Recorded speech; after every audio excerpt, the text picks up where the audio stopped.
আসসালামু আলাইকুম। এই অস্থির গরমে একদম কলিজা ঠান্ডা করানো একটা ডেজার্ট বানিয়ে নিলাম। এজন্য প্রথমে আমি এখানে জাল করে ঘন করে ঠান্ডা করে নেওয়া 3 কাপ লিকুইড দুধ দিলাম। এবার 1/4 কাপ সাবুদানা সিদ্ধ করে নিয়েছি, ওটা দিয়ে দিলাম, একটু মিশিয়ে নিলাম।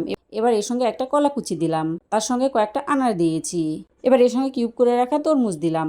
এগুলো ভালো করে একটু মিশিয়ে নিলাম। মিশিয়ে নেওয়া হয়ে গেলে এর ভিতরে তরমুজের জেলো দিয়ে দিলাম। তরমুজের জেলো দিয়ে আবারও একটুখানি মিশিয়ে নিয়েছি। মিশিয়ে নেওয়া হয়ে গেলে এর ভিতরে আপনারা আপনাদের টেস্ট অনুযায়ী যে কোনো আইসক্রিম দিয়ে নিতে পারেন। আবারও আইসক্রিমটা একটুখানি মিশিয়ে নিয়েছি। মিশিয়ে নেওয়া হয়ে গেলে এর ভিতরে 1/3 কাপ কনডেন্স মিল্ক দিলাম, ওইটাও একটু মিশিয়ে নিলাম। মিশিয়ে নেওয়া হয়ে গেলে ফ্রিজে রেখে দেবো আধা ঘন্টার জন্য। আধা ঘন্টা পর বের করে নিলাম। এবার এটা ঠান্ডা ঠান্ডা পরিবেশন করব।